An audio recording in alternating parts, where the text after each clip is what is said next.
The candles in the great hall of Yarrowmere had barely settled into their steady glow when the Duke leaned toward Eleanor and spoke in a voice meant only for her. "You will smile," he said, "and you will remain silent. Do not ask about the land. Do not ask about the papers in my study. Do not ask why your father's signature appears on documents you have never seen. Smile, Eleanor, and let the evening pass." Eleanor did smile. It was a practiced smile, warm enough to satisfy the guests seated along the long table, bright enough to reflect the candlelight without giving away a single thought behind it. She lifted her glass. She laughed softly at a joke told by a visiting baron. She nodded when the Duke's mother remarked on the beauty of the new silk drapes. To every eye in that room, she was exactly what a young duchess should be: quiet, agreeable, harmless.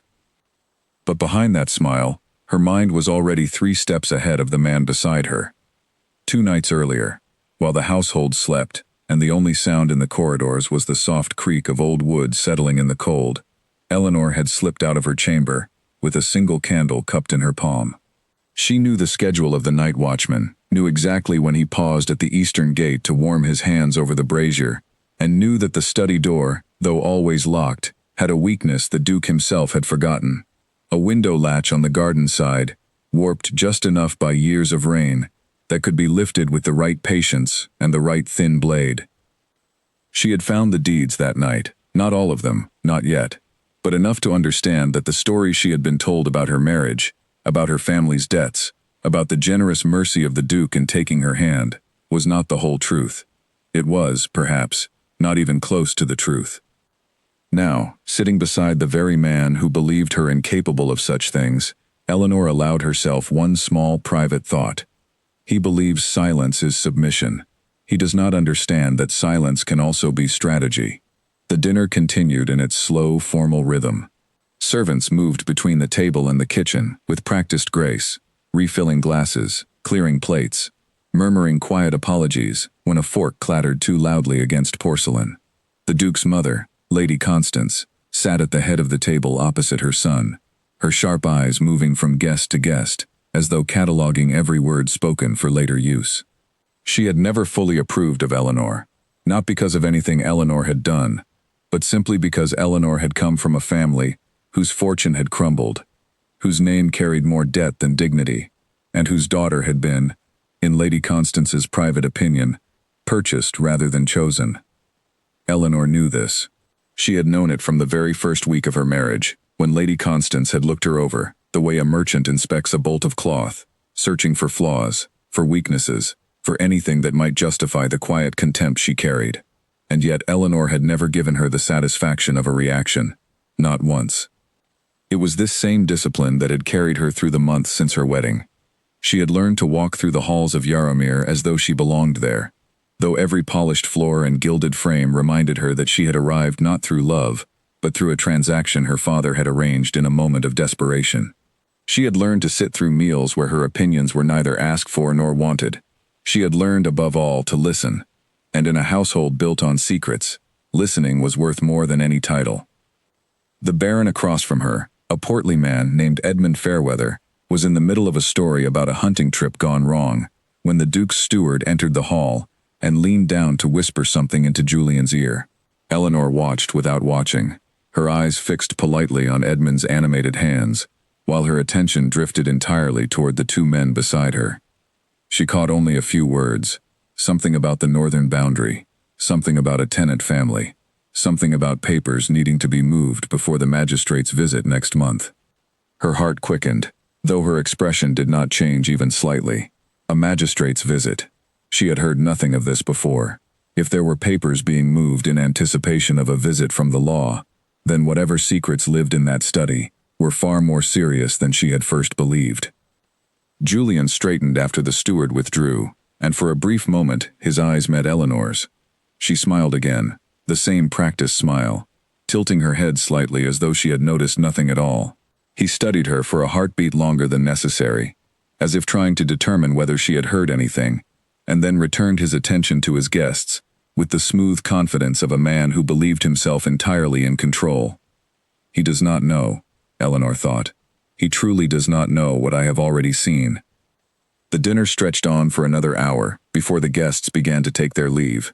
carriages rolling out through the estate's iron gates one by one, until only the family remained.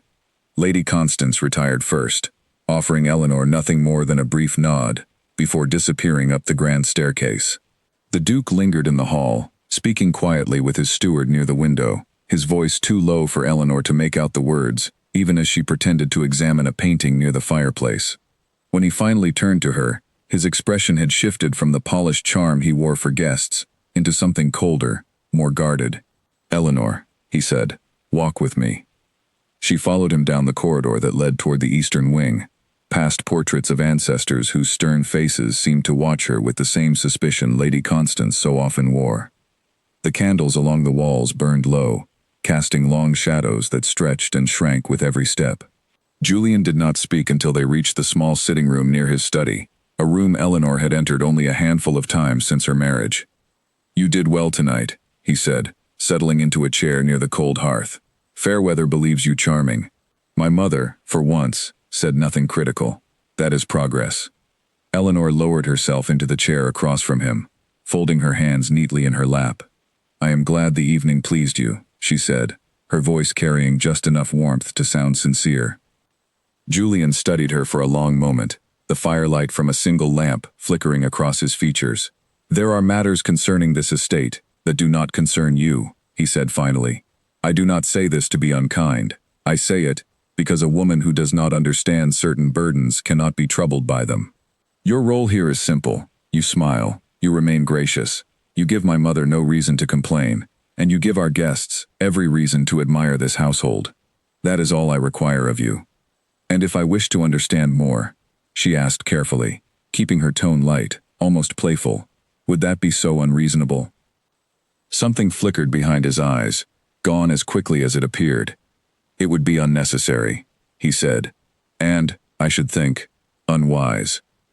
Eleanor lowered her gaze, allowing a small, demure smile to settle on her lips, the very picture of a wife, content to remain in her place. "Of course," she murmured. "Forgive my curiosity." He seemed satisfied by this, rising from his chair and moving toward the window, where the dark shapes of the estate's gardens stretched out beneath a pale moon. "There is much you do not know about this family's history, Eleanor," he said, his back still turned to her. "Much that would serve no purpose in your knowing. I only ask that you trust me." Trust, Eleanor thought, was a peculiar word for a man who kept his most important documents behind a locked door and warned his own wife away from questions. But she said nothing of this. Instead, she rose gracefully and offered him a small curtsy. "I trust you completely," she said, and the words left her mouth as smoothly as silk, betraying nothing of the calculations already forming behind her calm expression. When she finally returned to her own chamber that night, Eleanor did not sleep. She sat at the small writing desk near her window, a single candle burning low beside her, and unfolded a piece of paper she had hidden beneath a loose floorboard 3 nights earlier. On it, in her own careful handwriting, were details copied from the deeds she had found in the study. Names of tenant families, dates of land transfers, numbers that did not align with the modest rents the estate publicly claimed to collect. She did not yet understand the full shape of what she was looking at, but she understood enough to know that the Duke's warning tonight had not been the idle caution of a controlling husband. It had been the nervous instruction of a man protecting something far larger than family pride. "A magistrate's visit next month," she thought, tracing her finger along the edge of the paper. Papers needing to be moved. Somewhere in this house, in drawers she had not yet found, and ledgers she had not yet read, there was a story, far bigger than the one she had married into, and she intended to read every page of it before anyone else in this household realized she ever could. Outside her window, the estate lay quiet under the moonlight, its manicured gardens and towering hedges giving the impression of peace, of order, of a family whose wealth had been earned through generations of careful stewardship. But peace, Eleanor had learned in her short months as the Duke's wife, was often nothing more than a well-maintained mask. And masks, she thought, as she carefully folded the paper and slipped it back beneath the floorboard, were meant to be removed. She extinguished the candle and lay awake in the darkness, listening to the distant creak of the house settling around her, thinking not of the man sleeping in the chamber down the hall, but of the locked drawer in his study and the papers still waiting to be found. Tomorrow, she decided, she would begin again, carefully, patiently, and in complete silence. The following morning arrived gray and quiet, the kind of morning where mist clung low to the gardens, and the household moved through its routines with a hushed, unhurried rhythm. Eleanor rose before the maids came to dress her, choosing instead to sit by her window and watch the estate slowly wake beneath the fog. From her chamber, she could see the stable hands leading horses out for their morning exercise, the kitchen boy hauling water from the well, and, in the distance, the low stone wall that marked the boundary between the manor's private gardens and the tenant farms beyond. It was those farms, she suspected, that held the answers she needed. The names she had copied from the deeds belonged to families who worked land that had, according to public record, always belonged to the Yarrowmere estate. And yet something about the wording of those documents, the strange overlapping dates, the signatures that did not quite match the elegant hand of the old duke, suggested a history far messier than the estate's polished reputation allowed. She dressed simply that morning, choosing a plain wool gown, suited for walking, rather than one of the elaborate silks Lady Constance preferred she wear. When she descended to the breakfast room, she found Julian already seated, a cup of tea in hand, reading correspondence with a furrowed brow. "Good morning," she said, taking her seat across from him. He glanced up briefly, offering a distracted nod, before returning his attention to the letter in his hand. "Good morning," he replied. "There is a matter in town requiring my presence today. I will not return until evening." Eleanor kept her expression carefully neutral, though inside her thoughts sharpened immediately. A full day, unsupervised, with the household occupied by its usual routines. It was, she realized, the perfect opportunity to continue her search. "I hope it is nothing troubling," she said politely, reaching for a slice of bread. "Business," he said simply, folding the letter and tucking it into his coat. "Nothing that concerns you." She smiled at that familiar phrase, the one he used so often, as though repeating it enough times might convince her to stop wondering what exactly did concern her, given that she lived within these walls, bore his name, and had signed her own future away the day she married him. After he left that morning, the estate settled into its usual quiet rhythm. Servants moved through their tasks with practiced efficiency. Lady Constance retreated to her private sitting room to oversee correspondence with distant relatives, and the household, for a few precious hours, forgot to watch Eleanor closely. She used those hours wisely, slipping through the corridors with the same quiet confidence she had perfected over months of careful observation. Eleanor made her way toward the study once more. The window latch, still weakened from her previous visit, gave way easily beneath her fingers. Inside, the room smelled of old paper and pipe smoke, the heavy curtains drawn just enough to let in a soft gray light. She moved quickly but carefully, aware that even a single misplaced object might alert Julian to her presence here. The locked drawer where she had found the first deeds sat exactly as she remembered, though this time, running her fingers along its edges, she discovered something she had missed before. A second, smaller drawer beneath it, cleverly disguised as part of the desk's ornate carving. Her breath caught as she found the small mechanism that released it. Inside lay a single leather-bound ledger, its pages yellowed with age, its cover worn soft from years of handling. She lifted it carefully, opening to the first page, and felt a chill move through her as she began to read the entries within. These were not simple records of rent collected or crops harvested. These were records of land taken. Families removed from properties they had worked for generations, compensated with sums far below what the land was worth. Their departures documented in cold, clinical language that spoke of legal necessity rather than human consequence. Eleanor read for nearly an hour, careful to keep track of the time, copying key details onto a fresh sheet of paper she had brought hidden in the folds of her gown. Names, dates, amounts. The pattern that emerged was unmistakable. A slow, deliberate expansion of the Yarrowmere estate, built upon the quiet suffering of families who had no power to resist. And there, near the middle of the ledger, a name that made her pause entirely: Ashworth. Her own family's name, listed among a transaction dated years before her marriage to Julian, involving a small parcel of land her father had once owned before financial troubles forced its sale. She stared at the entry for a long moment, her mind racing to understand its significance. Had her father's land been taken through the same methods used against the tenant families? Had the debts that led to her marriage been engineered rather than simply suffered? The questions multiplied faster than she could answer them, but she forced herself to remain calm, to finish her copying, to return the ledger to its hidden drawer exactly as she had found it. Whatever truth lived within these pages, she would need more than a single afternoon to fully understand it. And she would need to be far more careful than she had been, now that she understood the stakes involved were not merely about pride or property, but about her own family's history, twisted and hidden behind locked drawers and false smiles. As she slipped out of the study and made her way back toward her own chamber, Eleanor felt something shift within her. The fear she had carried in those first quiet nights of searching, the fear of discovery, of punishment, of a husband's anger, had begun to give way to something steadier. Purpose. She was no longer simply a curious wife seeking to understand her circumstances. She was, she realized, someone with a reason to seek justice, not only for the tenant families whose names filled that ledger, but for her own father, and for herself. That evening, when Julian returned from town, weary and preoccupied, Eleanor greeted him with the same warm smile she always wore, asked no questions about his business, and sat quietly beside him through a simple supper. She spoke of small things, the weather, a letter from a distant cousin, the possibility of new drapes for the drawing room. She smiled when he expected her to smile, and remained silent when he expected her silence. But behind that calm, agreeable exterior, her mind turned over every detail she had uncovered that day, building slowly toward a clearer picture of the truth hidden within Yarrowmere's walls.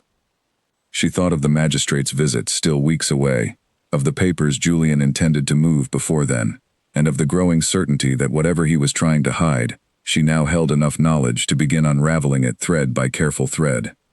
The Duke believed her silence was obedience. He believed her smile was contentment. He had no idea that with every quiet evening she spent beside him, she was drawing closer to a truth that would eventually leave him with nowhere left to hide. And so the days passed in that same careful rhythm, Eleanor playing her part perfectly by daylight, and piecing together the hidden history of Yarrowmere by candlelight, patient in a way that only someone who understood the true cost of impatience could be. She had read every deed she could find. Soon, she intended to understand exactly what they meant, and exactly what price the Duke would eventually pay for believing her incapable of finding them at all. 3 weeks had passed since Eleanor first read the hidden ledger, and in that time she had become someone entirely different beneath the surface, though nothing in her outward manner had changed at all. She still rose early, still sat through breakfast with polite conversation about nothing of consequence, still smiled at the correct moments during supper, and offered no opinions unless specifically asked. To anyone watching, she remained exactly the same quiet duchess who had arrived at Yarrowmere with little more than a modest dowry and a family name weighed down by debt. But Eleanor now understood that her marriage had never been a simple arrangement born of financial necessity. It had been the final step in a plan set in motion long before she ever met Julian Whitmore. She had returned to the ledger twice more since that first discovery, each time during hours when the household's attention was elsewhere, each time copying additional details onto scraps of paper she kept hidden beneath the loose floorboard in her chamber. The pattern she uncovered painted a picture far more troubling than she had initially realized. Her father, Edward Ashworth, had once owned a modest but respectable estate bordering Yarrowmere's northern lands.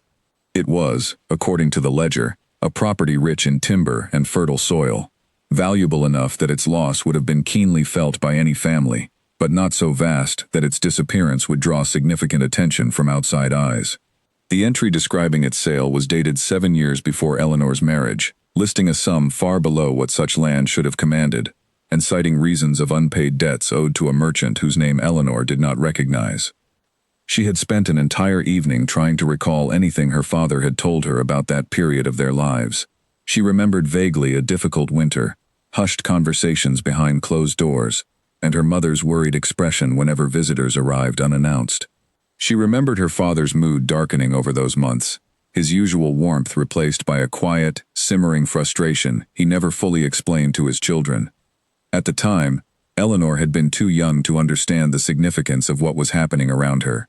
Now, reading the ledger's cold record of that same period, she began to suspect that the debts her father owed had not arisen naturally from poor fortune. but had been carefully engineered by someone patient enough to wait years before calling them due. The merchant's name mentioned in the ledger, a man called Harlan Voss, appeared several more times throughout its pages, always in connection with loans extended to families shortly before their land was quietly absorbed into the growing Yarrowmere estate. Eleanor began to suspect that Harlan Voss was not truly an independent merchant at all, but rather an instrument used by the Whitmore family to acquire land through methods that would never trace directly back to their own name. If this suspicion proved true, it meant her father's ruin, and by extension her own marriage, had been deliberately arranged by the very family she now lived among.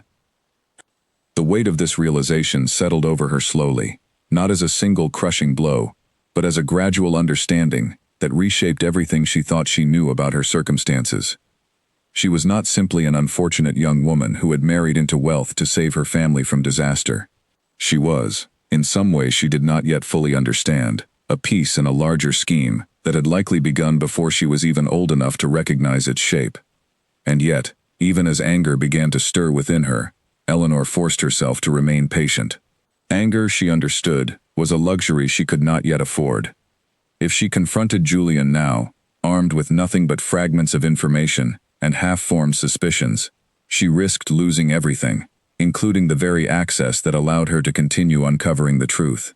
No, she needed more. She needed proof so complete and so undeniable that no one, not Julian, not his mother, not even the most sympathetic magistrate, could dismiss it as the fanciful imagination of a discontented wife. It was during this period of careful, patient investigation that Eleanor first began to notice Mr. Hollis, the estate's senior clerk, watching her with an expression she could not quite place. He was an older man, perhaps 60 years of age, with kind eyes set into a face lined by decades of quiet service to the Whitmore family. He managed the estate's public records, the ones openly displayed for tenants and visitors alike, and though his position placed him far below the family in status, his long tenure had given him a knowledge of Yarrowmere's affairs that few others possessed. Eleanor had exchanged only brief pleasantries with him since her arrival, the polite acknowledgments expected between a duchess and a household employee. But one afternoon, as she walked through the estate's modest library searching for a book to occupy her evening, she found him there alone, carefully dusting the shelves with the meticulous care of a man who took genuine pride in his work. "Good afternoon, Mr. Hollis," she said, offering a polite nod. "Good afternoon, Your Grace," he replied, setting down his cloth and turning to face her fully. "I trust you are finding the library to your satisfaction." "It is a fine collection," she said, running her fingers along a row of leather-bound spines. "Though I confess I sometimes wish for books that speak more honestly about the world than novels tend to." Something flickered across his expression at those words, a subtle shift that told Eleanor he had understood her meaning far more precisely than she had expected. "Honesty," he said carefully, "is a rare quality in any collection, Your Grace. Even the finest libraries tend to keep their most honest pages locked away." Eleanor felt her pulse quicken at the deliberate weight in his words. She studied him for a long moment, searching his weathered face for any sign of deception, any hint that he might be testing her on Julian's behalf, rather than speaking from genuine sympathy. But what she found instead was something far more valuable. A tired sadness, the look of a man who had witnessed things over the years that troubled his conscience but had never possessed the courage or the standing to speak of them. "If one were curious about such locked pages," she said slowly, choosing her words with great care, "would there be anyone in this household who might understand their contents better than most?" Mr. Hollis glanced toward the library door, ensuring they remained alone, before answering in a voice barely above a whisper, "There might be such a person, Your Grace. Though such a person would need to trust that curiosity was not merely idle, but carried a purpose worth the risk involved." Eleanor met his gaze steadily. "I assure you, Mr. Hollis, my curiosity carries a very serious purpose indeed." He studied her for a long moment, and something in his expression softened, as though a burden he had carried alone for many years had suddenly found the possibility of company. "Then perhaps, Your Grace," he said quietly, "we should speak again soon, somewhere more private than a library that any member of the household might wander into." "Tomorrow evening," she suggested, "after supper, when the household retires. There is a small sitting room near the eastern garden that sees little use this time of year. He nodded once, a brief, solemn agreement, before returning his attention to the shelves, as though their conversation had never happened at all. Eleanor selected a book at random, more for appearances than genuine interest, and left the library with her heart pounding beneath her calm exterior. She had found an ally, someone within these walls who understood, perhaps even better than she did herself, the true history hidden beneath Yarrowmere's polished reputation. The thought filled her with a cautious hope she had not allowed herself to feel since first discovering the ledger weeks earlier. That evening, she sat through supper with Julian and Lady Constance as she always did, offering pleasant conversation about the upcoming harvest festival and a letter recently received from a distant relation in the north. Julian seemed distracted throughout the meal, his responses shorter than usual, his gaze occasionally drifting toward the window as though his thoughts remained elsewhere entirely. "Is something troubling you?" she asked gently, once Lady Constance had retired for the evening and they sat alone in the drawing room. "Business matters," he said, waving a hand dismissively. "Nothing worth discussing over a pleasant evening." She wanted, more than anything, to press him further, to ask directly about the magistrate's visit, about the papers he intended to move, about the ledger hidden beneath his study desk. But she reminded herself of the patience she had cultivated these past weeks, the discipline that had allowed her to uncover so much without ever raising his suspicion. Instead, she simply nodded and reached for her needlework, allowing the silence between them to settle comfortably, exactly as he expected it to. He relaxed visibly at her lack of curiosity, his shoulders easing as the tension of the day slowly faded from his posture. "He believes my silence means I have stopped wondering," she thought, her needle moving in steady, practiced rhythm. "He has no idea that my silence has only grown more purposeful." The following evening arrived with an unusual stillness settling over the estate, the kind of quiet that seemed to hold its breath in anticipation. Eleanor waited until the household had fully retired, until the last candle in the servants' quarters had been extinguished, and the only sounds remaining were the distant call of an owl and the soft whisper of wind through the garden hedges, before making her way toward the small sitting room near the eastern garden. Mr. Hollis was already there when she arrived, seated near a single lit lamp, his hands folded in his lap, with the careful stillness of a man accustomed to waiting patiently for important moments. He rose as she entered, offering a respectful bow before gesturing toward the chair opposite his own. "Your Grace," he said quietly, once she had settled herself, "I have served this family for nearly 40 years. I began as a young clerk under the old Duke's father, and I have watched 3 generations of Whitmore men build and expand this estate. I tell you this, not to explain my loyalty, but to explain why what I am about to share with you has weighed so heavily upon my conscience for so long." Eleanor leaned forward slightly, her full attention fixed upon him. "Please, Mr. Hollis, I am listening." He drew a slow breath, his eyes drifting briefly toward the darkened window, before returning to meet hers directly. "The Yarrowmere estate you see today, Your Grace, is not simply the product of generations of careful stewardship, as the family so often claims. It is, in truth, built upon a pattern of quiet acquisition that began nearly 3 decades ago, when the old Duke first partnered with a merchant named Harlan Voss." Eleanor's breath caught at the familiar name, though she kept her expression carefully neutral, allowing him to continue without interruption. "Voss extended loans to struggling landowners throughout the region," Mr. Hollis continued. "Loans that appeared, on the surface, to come from an independent merchant seeking honest profit. But I handled the estate's private correspondence for many years, Your Grace, and I saw the truth behind those transactions. Voss was never independent. He was funded entirely by the Whitmore family, instructed carefully on which families to approach, which debts to extend, and precisely when to call them due, in ways that would force the sale of land at prices far below its true worth. And these sales," Eleanor said quietly, "were then arranged to transfer that land into the Yarrowmere estate." "Precisely, Your Grace," he confirmed, his expression heavy with the weight of decades spent watching this pattern repeat itself. Tenant families, smaller landowners, even a few respectable families who simply found themselves in temporary difficulty, all fell victim to the same careful scheme. And I regret to say, Your Grace, that your own family's misfortune was no accident either." Eleanor felt her hands tighten in her lap, though she forced her voice to remain steady. Tell me everything you know about my father." Mr. Hollis nodded slowly, his expression apologetic, as though he bore some personal responsibility for the truth he was about to share. "Your father, Edward Ashworth, held land bordering the northern edge of this estate. Fertile, valuable land that the old Duke had long wished to acquire. When Voss approached your father with a generous loan during a difficult winter, I remember clearly the private correspondence discussing how quickly that debt should be called due, timed precisely to coincide with a poor harvest that left your father with no means of repayment. And my marriage," Eleanor said, her voice barely above a whisper, "was that also part of this same plan?" Mr. Hollis hesitated, and in that hesitation, Eleanor found her answer even before he spoke. "I believe, Your Grace, that your marriage to the current Duke served two purposes. It allowed the family to appear generous, rescuing a struggling family through honorable marriage rather than harsh foreclosure, and it ensured that any remaining claim your family might have held to that land would be quietly absorbed into the Yarrowmere estate through the marriage itself, rather than through methods that might draw uncomfortable questions."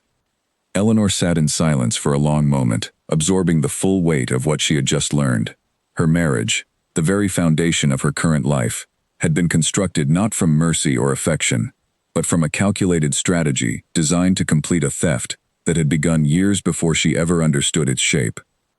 And yet, even in that moment of painful realization, she felt something else stirring alongside her anger: clarity, purpose. The scattered pieces she had gathered over these past weeks were finally beginning to form a complete picture, one detailed and damning enough that it might finally hold real consequence. "Mr. Hollis," she said finally, her voice steady despite the storm of emotion beneath it, "I intend to see this pattern exposed, fully and completely, in a manner that cannot be dismissed or hidden away. Will you help me gather the proof necessary to accomplish this?" He met her gaze with a solemn nod, the weight of 40 years of silence finally beginning to lift from his shoulders. "I have waited a long time for someone with the courage and the position to finally challenge what I have watched happen in this house, Your Grace. I will help you in whatever way I am able." "Then let us begin tonight," she said, rising from her chair with newfound determination. "There is a magistrate's visit scheduled within the month, and I intend for that visit to reveal far more than the Duke currently intends." The days that followed took on a new rhythm for Eleanor, one built around careful appointments with Mr. Hollis whenever the household's attention drifted elsewhere, and long, sleepless nights spent organizing the growing collection of evidence hidden beneath her chamber floorboard. She had learned, over the course of these secret meetings, that Mr. Hollis possessed something far more valuable than memory alone. He had, in a small locked chest kept within his own modest quarters, copies of correspondence he had quietly preserved over the years, letters exchanged between the old Duke and Harlan Voss that detailed the precise mechanics of their arrangement. These letters, he explained to her one evening as they sat together in the sitting room near the eastern garden, had never been meant to survive. The old Duke had always insisted such correspondence be destroyed once its purpose had been served. But Mr. Hollis, troubled by what he was witnessing even in those early years of his service, had taken the quiet risk of copying certain key letters by hand before delivering the originals for destruction, tucking his copies away in a place he believed no one would ever think to search. "I did not know, at the time, what I intended to do with them," he admitted, his weathered hands folded carefully in his lap. "I told myself I was simply keeping a record, should the truth ever need proving. I did not imagine it would take nearly 3 decades before someone finally asked the right questions." Eleanor listened intently as he described the contents of these letters, feeling the shape of her family's ruin becoming clearer with every detail he shared. There were passages discussing which families held land most valuable to the estate's expansion, careful instructions about timing debts to coincide with poor harvests, and explicit acknowledgments that Voss operated entirely under the Whitmore family's direction, rather than as an independent merchant seeking his own fortune. "Might I see these letters myself?" she asked, though she already suspected his answer. Mr. Hollis hesitated, glancing toward the darkened window, as though checking for any hint of movement outside. "It would be dangerous to bring them here, Your Grace. If the Duke or his mother discovered such documents in your possession, the consequences would fall not only upon you, but upon myself and my family as well. I have a granddaughter, Your Grace, barely 12 years of age, who depends upon my continued position here for her education and her future prospects." Eleanor nodded, understanding immediately the weight of what she was asking him to risk. "Then we must find another way," she said. "Perhaps you could describe their contents to me in careful detail, and I shall record what you tell me in my own hand, keeping the original letters safely hidden until the moment comes when they must be presented." This arrangement satisfied them both, and over the following 2 weeks, Eleanor filled page after page with careful transcriptions of the details Mr. Hollis shared with her, building a written record that, while not the original documents themselves, painted an unmistakably clear picture of the scheme that had shaped her family's fate and countless others besides. It was during this same period that Eleanor began venturing beyond the estate's walls more frequently than she had before, using the excuse of charitable visits to tenant families as cover for a far more purposeful investigation. Julian, pleased by what he perceived as his wife's growing sense of duty toward the estate's less fortunate residents, raised no objection to these outings, believing them a harmless expression of proper Duchess-like compassion. What he did not know was that each visit gave Eleanor the opportunity to speak quietly with families whose names appeared in the hidden ledger, gathering first-hand accounts that confirmed everything Mr. Hollis had described. She visited the Marlowe family first, an elderly couple who had once owned a small but prosperous farm along the estate's western boundary before a sudden debt, extended by a merchant they barely remembered dealing with, forced them into tenancy under the very family that had once been their neighbor rather than their landlord. Mrs. Marlowe, a frail woman with sharp eyes despite her advancing years, spoke of that period with a bitterness she had clearly carried for many years. "We never understood how quickly that debt grew, Your Grace," she said, her hands trembling slightly as she poured tea for her unexpected but welcome visitor. "One winter we owed a modest sum, easily manageable through the following harvest. By spring, the sum had somehow tripled, and the merchant refused any further patience.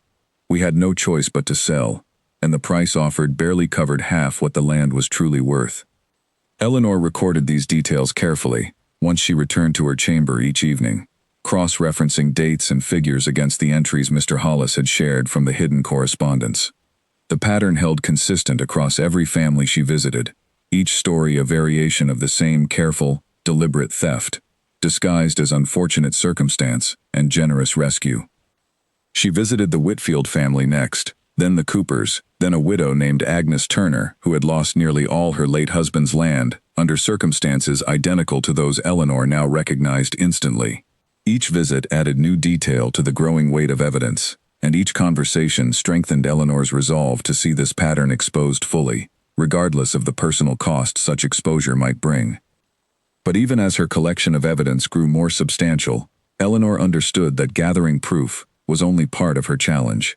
She needed to ensure that when the truth finally emerged, it would reach hands capable of acting upon it, rather than simply disappearing into the same quiet shadows that had concealed it for decades. A magistrate's visit meant little if that magistrate could be quietly persuaded or pressured to overlook whatever evidence Eleanor managed to present. It was Mr. Hollis who first raised this concern during one of their late evening meetings. "The magistrate scheduled to visit next month, Your Grace, is a man named Percival Ashby. I have known him for many years, and while I believe him to be an honest man at heart, I cannot say with certainty that he possesses the courage necessary to challenge a family as powerful and well-connected as the Whitmores." "Then perhaps," Eleanor said thoughtfully, "we need more than a single magistrate's judgment. Perhaps we need evidence substantial enough that it could be presented before a wider audience, one that would make quiet dismissal impossible, regardless of any pressure applied." "What did you have in mind, Your Grace?" he asked, his expression curious despite the evident weariness that months of secret worry had etched into his features. Eleanor considered the question carefully before answering. "My father, though his fortunes have suffered greatly, still maintains connections among certain circles in the capital, men of influence who value justice, or at least value the appearance of supporting it publicly. If I could reach my father with what we have gathered, and if he could help arrange for the right eyes to witness the magistrate's visit, we might ensure that whatever truth emerges cannot simply be buried through quiet persuasion or convenient oversight." Mr. Hollis nodded slowly, clearly turning the idea over in his mind. "It carries risk, Your Grace. If word reached the Duke that you had contacted your father with such intentions before the magistrate's visit, He would surely take steps to protect himself, perhaps even steps that could endanger you directly.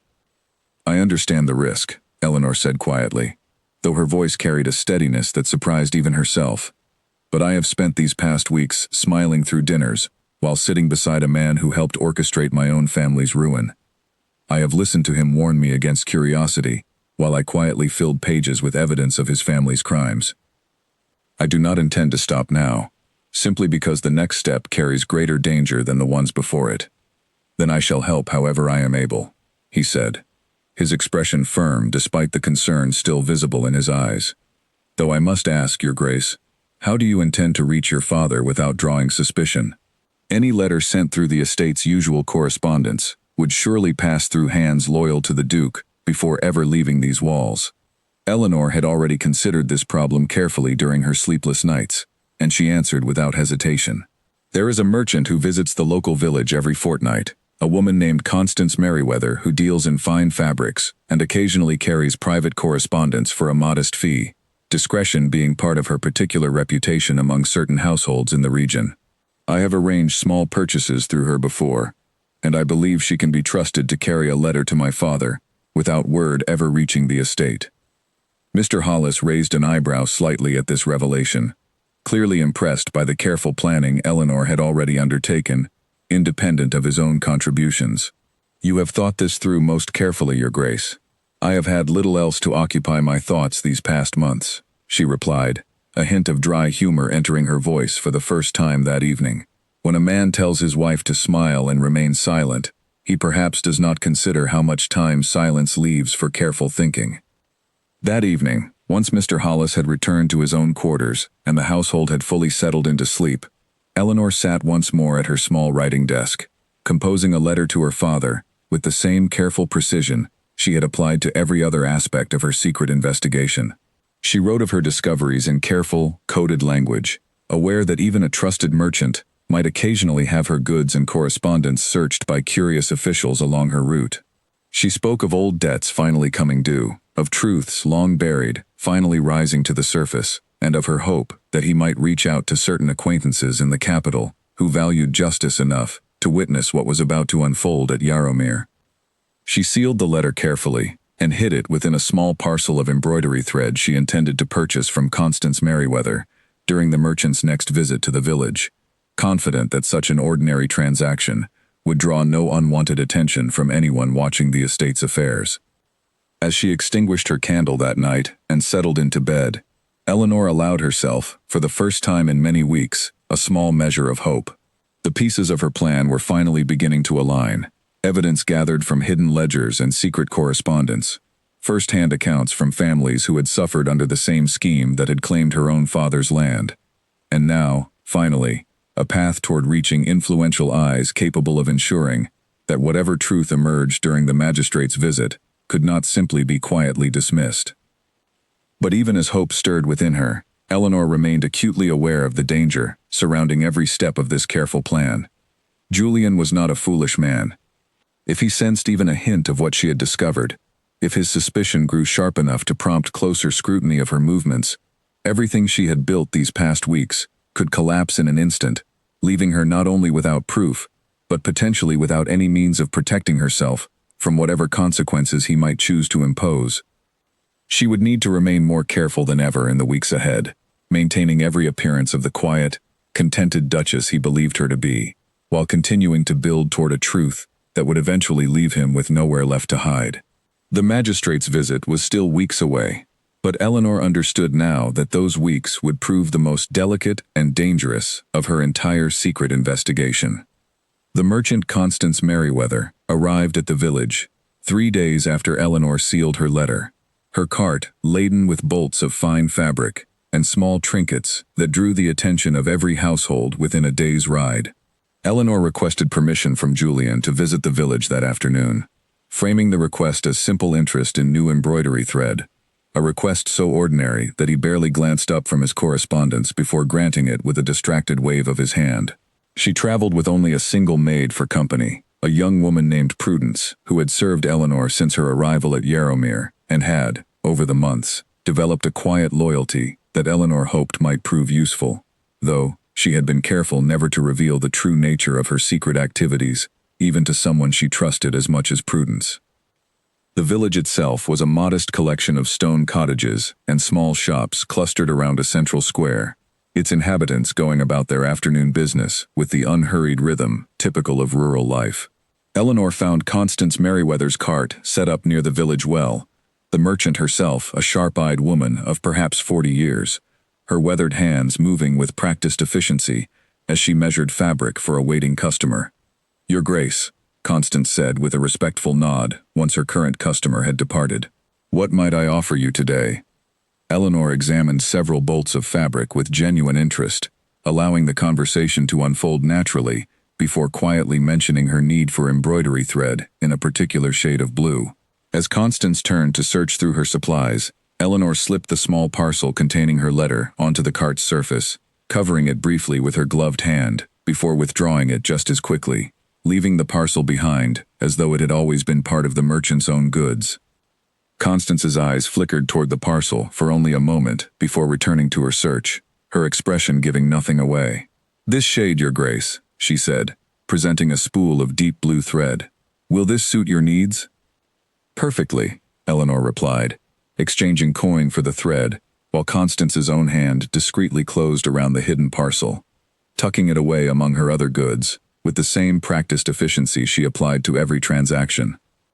"I do hope the thread reaches its intended purpose well," Constance added quietly, her words carrying a weight that suggested she understood precisely what had just transpired between them, though neither woman acknowledged it more directly than that careful phrasing allowed.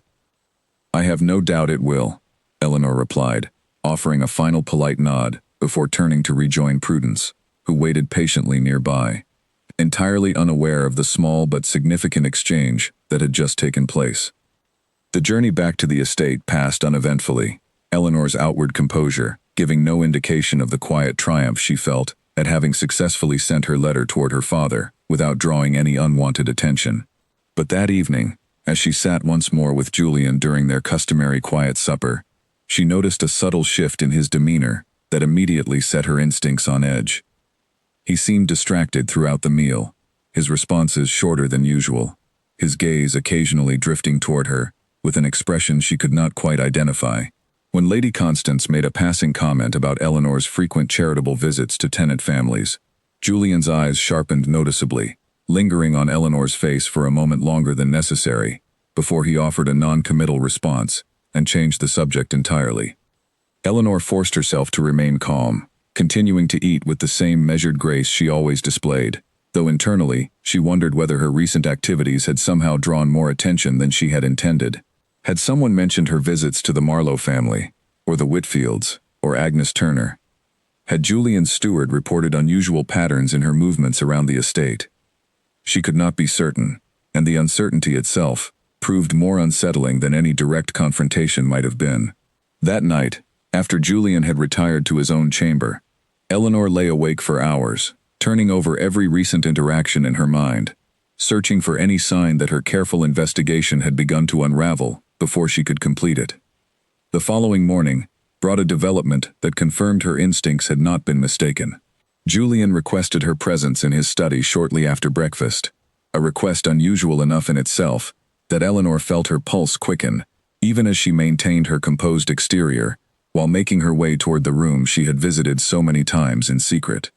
She found him standing near the window when she entered, his back turned toward her, his hands clasped behind him in a posture that reminded her uncomfortably of the stern portraits lining the estate's corridors.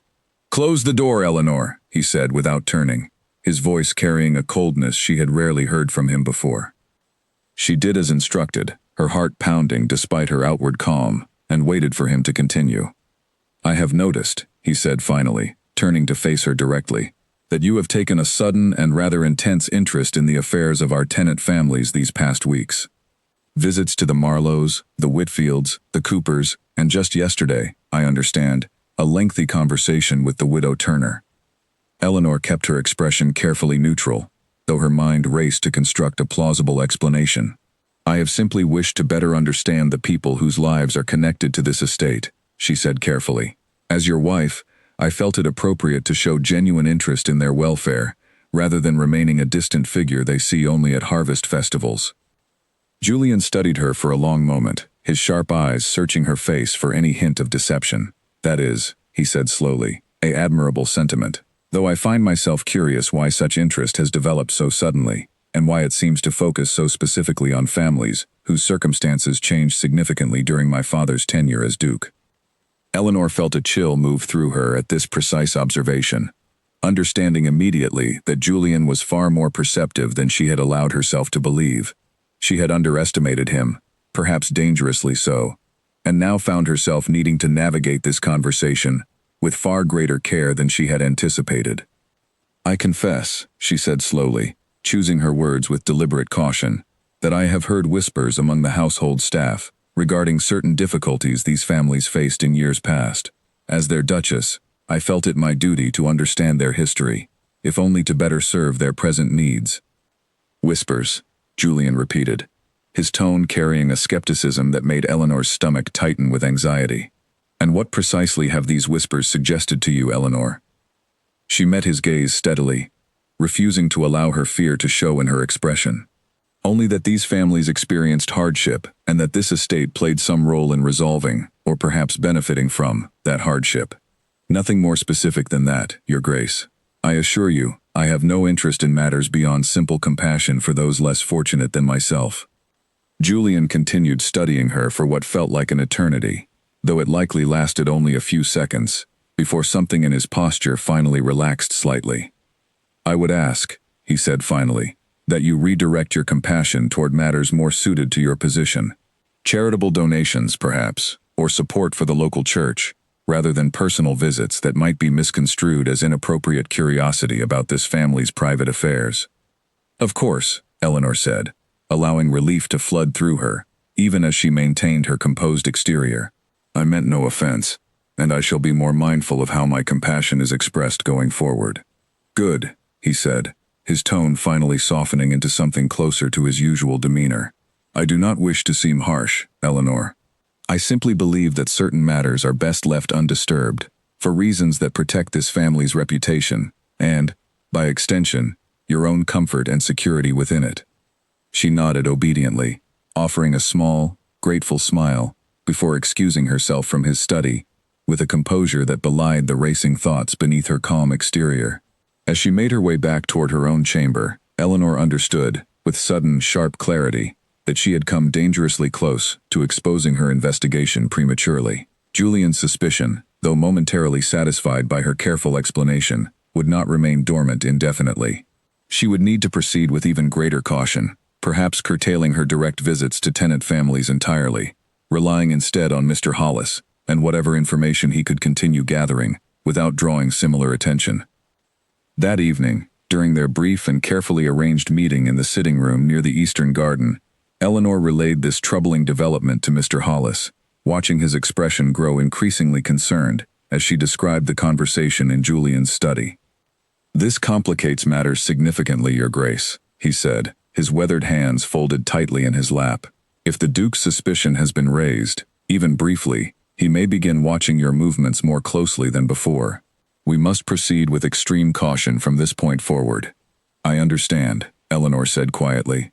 "I believe it would be wisest if I ceased my direct visits to the tenant families entirely, at least for the time being. Can you continue gathering information without my involvement, perhaps through correspondence or careful conversation during your regular duties?" Mr. Hollis nodded slowly, though his expression remained troubled. "I can attempt this, Your Grace, though I fear our progress will slow considerably without your direct involvement. And I must confess, I worry increasingly about what might happen should the Duke discover the full extent of what we have already gathered." Eleanor reached across the small space between them, placing a reassuring hand briefly on his arm. "We have come too far to turn back now, Mr. Hollis. Whatever risk remains, I believe the truth we seek is worth pursuing to its conclusion, regardless of the danger involved." He studied her for a long moment, clearly weighing his own fears against the determination so evident in her expression, before finally nodding his agreement. "Then we shall continue, Your Grace, though I beg you to exercise every possible caution in the weeks ahead. The magistrate's visit draws closer, and I fear the Duke's own preparations for that visit may soon require actions that could prove dangerous for anyone standing in his way. As Eleanor made her way back to her own chamber that night, she found herself reflecting on the delicate balance she now needed to maintain, appearing every bit the obedient, contented wife Julian expected, while continuing, through increasingly careful and indirect means, to build toward the truth that would eventually expose everything he had worked so hard to conceal. The path ahead had grown considerably more treacherous, but her resolve remained unshaken, strengthened rather than weakened by the very obstacles now standing in her way. Nearly 2 weeks passed following Eleanor's tense conversation with Julian, weeks during which she deliberately withdrew from any activity that might draw further suspicion. She ceased her visits to tenant families entirely, spending her days instead on activities so thoroughly unremarkable that even the most watchful eye would find nothing worth reporting. She embroidered handkerchiefs with Lady Constance, attended a small gathering hosted by a neighboring family, and spent long afternoons reading novels in the estate's library, precisely the sort of behavior expected from a contented young duchess, with no interests beyond the comfortable boundaries of her position. Beneath this carefully maintained facade, however, her mind remained fully engaged with the investigation that had consumed her thoughts for months. She continued meeting with Mr. Hollis whenever opportunity allowed, though these meetings grew increasingly brief and infrequent, both of them acutely aware that Julian's earlier suspicion meant they could no longer risk lengthy conversations without significant caution. During one such brief exchange, held during a chance encounter in the estate's modest chapel where Eleanor had taken to spending quiet moments in apparent prayer, Mr. Hollis shared a development that immediately sharpened her attention. "The Duke has instructed me to begin preparing certain documents for transfer, Your Grace," he whispered, his eyes fixed on the altar ahead, as though their conversation were nothing more than idle chapel talk. "Documents related to several land transactions from years past. He wishes them moved to a private vault in the capital before the magistrate's visit next week." "Next week," Eleanor repeated softly, her heart quickening at this unexpected acceleration of events. "I had believed we still had several weeks remaining." "The magistrate's schedule has shifted," Mr. Hollis explained quietly. "Some matter in a neighboring county required his earlier attention than expected, and he has moved his visit here forward considerably. The Duke received word only yesterday, and has been in a state of considerable urgency ever since." Eleanor felt the careful timeline she had constructed in her mind suddenly compress into something far more immediate and dangerous. If Julian intended to move the most damning documents before the magistrate's arrival, then whatever evidence remained accessible within the estate itself would soon disappear entirely, leaving her with only the transcriptions and second-hand accounts she had already gathered, valuable, but perhaps insufficient, to withstand the scrutiny such serious accusations would inevitably face. "We must act quickly then," she whispered back, careful to keep her expression composed should anyone glance toward them within the quiet chapel. "Is there any possibility of accessing these documents before they are moved? Or perhaps of ensuring copies are made that we might retain even after the originals disappear?" Mr. Hollis considered this for a long moment before responding. "The Duke has entrusted me with preparing these documents for transport, Your Grace, precisely because of my long service and his belief in my absolute loyalty.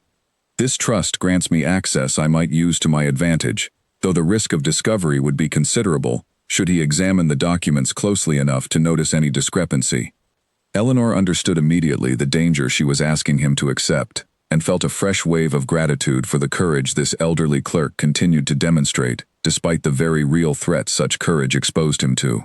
"Whatever you can safely manage," she said quietly, "would be invaluable. But Mr. Hollis, I would never ask you to take a risk that might endanger your granddaughter's future. If this proves too dangerous, we shall find another path forward." He turned to look at her directly for the first time since their conversation began, his weathered eyes carrying an expression of quiet determination that surprised her. "Your Grace," he said softly, "I have watched this family's crimes accumulate for nearly 30 years, always telling myself that circumstances beyond my control prevented me from acting. You have shown more courage in these past months than I managed to summon in 3 decades of service. I will not fail you now, whatever risk remains." Their brief exchange concluded shortly after, both returning to their separate duties with the careful casualness of two people who had shared nothing more significant than idle conversation. But Eleanor's mind remained fully occupied for the remainder of that day, turning over the accelerated timeline and considering what additional steps she might take to strengthen her position before the magistrate's now imminent arrival. That evening, she received unexpected news that added further urgency to her preparations. A letter arrived from her father, delivered discreetly through Constance Merriweather's continued cooperation, its contents carefully coded in language that would appear innocuous to any curious eye, but carried clear meaning for Eleanor herself. Her father wrote of reaching certain acquaintances in the capital, men of standing, who had expressed genuine interest in matters of justice regarding land disputes throughout the region. He mentioned, in careful, veiled terms, that one such gentleman, a respected barrister named Alistair Fenwick, had agreed to travel to the county specifically to observe the magistrate's proceedings, ostensibly as a matter of professional interest in regional land law, though her father assured her that Fenwick's true purpose would be to ensure whatever evidence emerged received the serious consideration it deserved. Eleanor read this letter 3 times before committing its contents to memory and destroying it entirely, understanding the danger of allowing any physical evidence of her father's involvement to remain within reach of prying eyes. The knowledge that a respected barrister would soon be present during the magistrate's visit filled her with cautious optimism, though she remained acutely aware that optimism alone would not be sufficient to secure justice for her family and the countless others who had suffered under the same scheme. She needed proof. Undeniable, comprehensive proof that could withstand whatever challenge Julian and his family might mount in their own defense. And with only 1 week remaining before the magistrate's arrival, time had become the most precious and limited resource available to her. The following days passed in a blur of careful preparation and constant vigilance. Eleanor maintained her outward composure through every meal, every conversation, every carefully orchestrated appearance of contented domesticity, while her mind worked ceaselessly to anticipate every possible obstacle that might still arise before her plan could reach its conclusion. Mr. Hollis, true to his word, managed to create careful copies of several key documents during the process of preparing them for transport, working late into the night when the household slept and no curious eyes remained to witness his careful, methodical duplication of records that would soon otherwise disappear entirely from the estate. He passed these copies to Eleanor through a series of increasingly careful methods, always ensuring that no direct exchange between them might be witnessed by anyone who could later testify to such contact.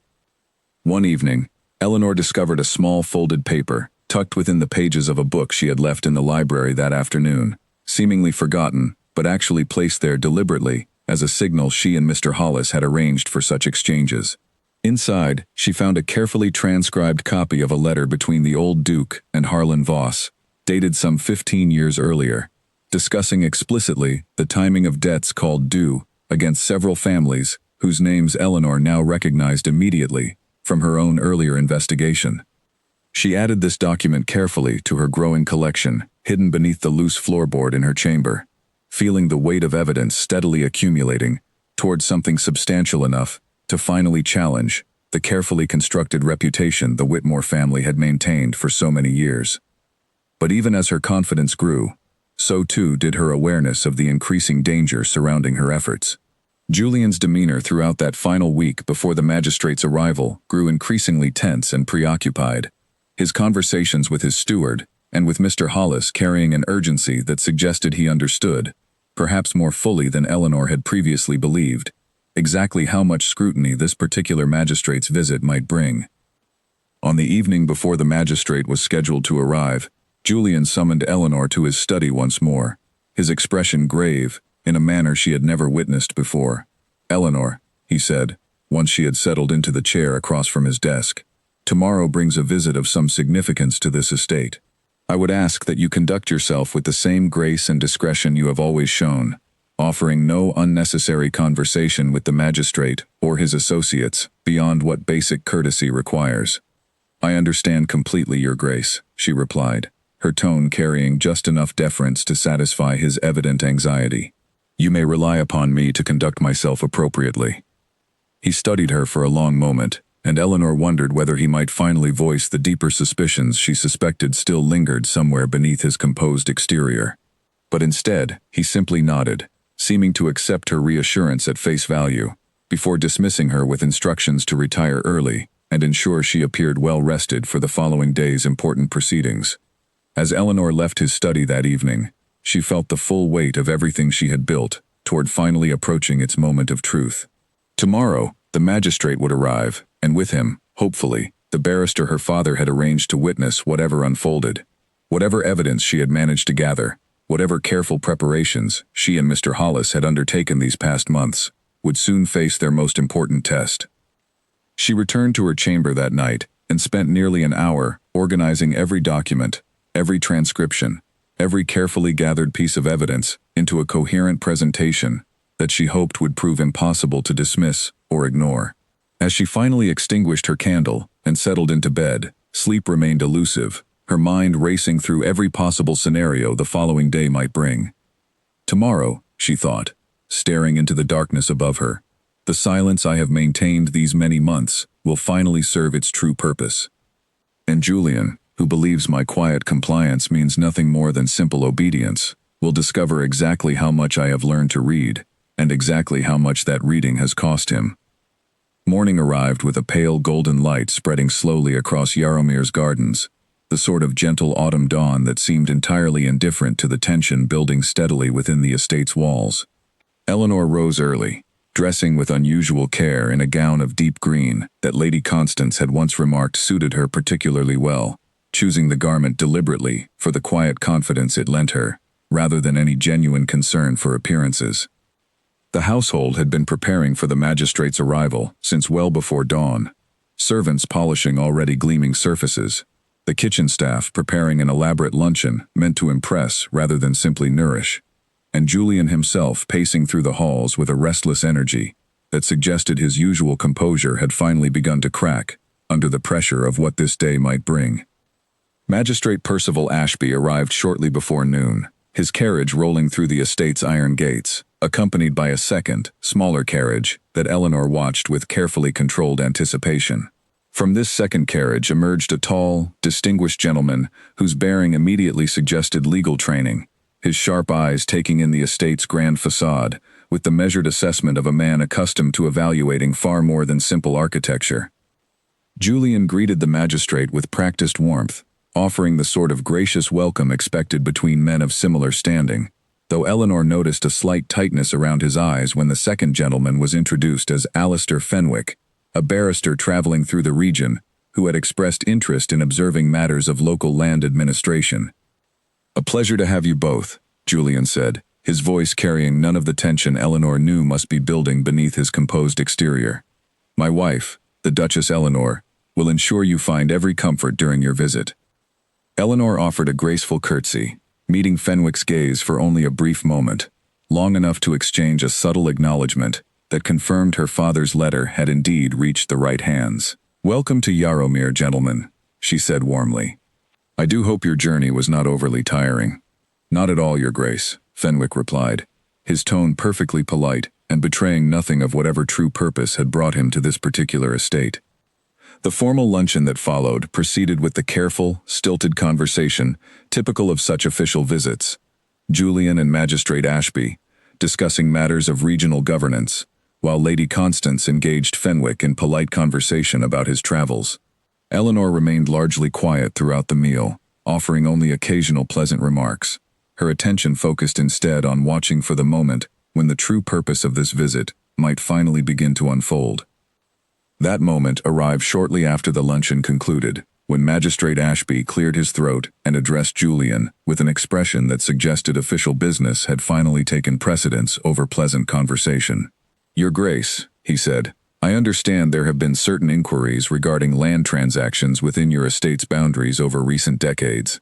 Standard procedure requires I review relevant documentation during visits such as this, purely as a matter of routine record-keeping." Julian's composure remained steady, though Eleanor noticed his fingers tighten almost imperceptibly around the stem of his wineglass. "Of course," he said smoothly.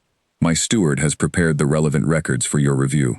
Though I confess I am curious what prompted this particular inquiry, given that such routine reviews typically occur with considerably more advance notice."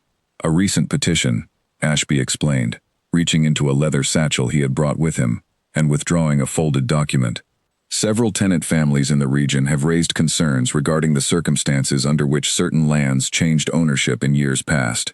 My office is obligated to investigate such concerns, regardless of how minor they might ultimately prove to be. Eleanor felt her heart quicken at this revelation, understanding immediately that her father's connections had accomplished more than she had initially realized, arranging not only for Fenwick's presence as an observer, but apparently for formal petitions that had prompted this investigation's earlier than expected acceleration. Julian's expression remained carefully neutral, though Eleanor could see the calculation happening behind his eyes as he considered how best to navigate this unexpected development. Naturally, he said finally, we welcome any review that might put such concerns to rest. My steward, Mr. Hollis, has served this estate faithfully for many years and can provide whatever documentation you require. Mr. Hollis was summoned shortly after, arriving with a carefully prepared selection of estate records that Eleanor recognized immediately as the official, sanitized versions of transactions that told a far different story than the hidden ledger she had discovered months earlier. She watched with quiet tension as Magistrate Ashby reviewed these documents with methodical thoroughness, occasionally asking questions that Mr. Hollis answered with practiced ease, his years of service evidently having prepared him well for exactly this sort of official scrutiny. But as the review continued into its second hour, Eleanor noticed something shifting in the magistrate's demeanor, a gradually increasing skepticism that suggested he was not entirely satisfied with the neat, official narrative these documents presented. "Forgive me, Your Grace," Ashby said finally, addressing Julian directly, "but several of these transactions show remarkably similar patterns. Debts extended through a merchant named Harlan Voss, followed shortly by land transfers at prices considerably below market value. I would be curious to understand more about this merchant and his relationship with your family's affairs." Julian's jaw tightened almost imperceptibly, though his voice remained smooth when he responded. "Voss was simply a merchant who conducted business throughout the region, Magistrate. Any similarities in these transactions likely reflect nothing more than the economic realities facing landowners during difficult harvest years." "Perhaps," Ashby said, though his tone carried a note of doubt that suggested he found this explanation less than fully satisfying. "Though I confess I would find it useful to speak directly with some of these families, whose land changed hands under such circumstances, simply to better understand their own perspective on these transactions." This request clearly unsettled Julian more than anything that had preceded it, and Eleanor watched carefully as he attempted to formulate a response that would discourage such direct investigation without appearing to actively obstruct the magistrate's official duties. "Of course," he said finally, "though such visits would need to be arranged carefully, given the sensitive nature of discussing private financial matters that occurred so long ago." It was at this moment that Eleanor understood her opportunity had finally arrived. She had remained quiet throughout this entire exchange, playing precisely the role Julian had always expected of her. But now, with the magistrate's own skepticism already beginning to crack the careful facade Julian had constructed, the time had come to reveal exactly how much she had learned during these months of careful, patient silence. "Perhaps, Your Grace," she said, addressing Julian directly for the first time since the official discussion had begun, "I might offer some assistance in this matter. I have, over these past months, developed a rather thorough understanding of several tenant families' histories, having visited with them personally regarding matters of charitable concern." Julian turned to look at her with an expression that mixed confusion and dawning alarm, clearly uncertain what she intended to reveal but sensing, with the sharp instincts that had made him successful in managing his family's affairs, that whatever she was about to say carried significance far beyond simple charitable interest. "Eleanor," he said carefully, "I am not certain this is the appropriate moment for such contributions." But Magistrate Ashby, sensing an opportunity that aligned with his own growing skepticism, turned toward Eleanor with evident interest. "Please, Your Grace," he said, "I would welcome any insight you might offer regarding these families' circumstances." Eleanor met Julian's gaze steadily for a long moment, allowing him to see, perhaps for the first time, the full measure of what lay beneath the smiling, silent facade he had grown so comfortable dismissing these past months. Then she turned back toward the magistrate, her voice steady and clear. Despite the storm of consequences she understood this moment would surely unleash. "I would be happy to share what I have learned, Magistrate Ashby," she said. though I believe the full picture will require more than simple conversation. I have, over these recent months, compiled certain documentation that I believe will prove considerably more illuminating than the records currently before you." The room fell into a heavy, charged silence, Julian's expression shifting rapidly, from confusion to alarm to something approaching genuine fear, while Lady Constance's face drained of color entirely, and Alistair Fenwick's carefully neutral expression finally showed the first genuine flicker of interest since his arrival that morning. "Eleanor," Julian said, his voice carrying a warning edge that had never before been directed toward her with such intensity, "I believe we should discuss this matter privately before you say anything further." But Eleanor held his gaze steadily, understanding that this moment, the one she had prepared for through months of careful, patient investigation, would not come again if she allowed herself to retreat now. "I believe, Your Grace," she said quietly, "that the magistrate's official duties require complete transparency, not private discussions conducted away from proper scrutiny. If you would permit me, I shall retrieve the documentation I mentioned, and allow Magistrate Ashby to judge for himself whether it holds relevance to his current investigation." Without waiting for his response, Eleanor rose from her seat with the same graceful composure she had maintained throughout months of careful deception, and made her way toward the door, leaving behind a room suddenly filled with tension, so thick it seemed to press against the very walls surrounding them. Eleanor moved quickly through the corridors of Yarrowmere, her composed exterior finally giving way to urgent purpose now that she was beyond the immediate view of the gathered company. Her heart pounded as she made her way toward her own chamber, understanding that every moment mattered, now that the confrontation she had prepared for, so carefully, had finally begun to unfold. Behind her, she could hear the murmur of tense conversation drifting from the drawing room, Julian's voice carrying an edge of barely controlled urgency as he attempted, she suspected, to offer Magistrate Ashby some explanation for his wife's sudden and unexpected intervention. She did not pause to listen closely, focusing instead on reaching her chamber and retrieving the carefully organized collection of evidence she had prepared for exactly this moment. Prudence, her young maid, looked up in surprise when Eleanor entered the chamber with unusual haste, quickly moving to assist as Eleanor knelt beside the loose floorboard near her writing desk and carefully lifted the hidden panel that had concealed her secret collection for so many months. "Your Grace," Prudence said, her expression carrying evident confusion at this sudden urgency, "is something amiss?" Eleanor did not answer immediately, focusing instead on gathering the carefully organized papers, letters, and transcriptions into a leather portfolio she had prepared specifically for this purpose. "Prudence," she said finally, once she had secured every document safely within the portfolio, "I need you to trust me completely in the next few moments, without asking questions I cannot yet answer."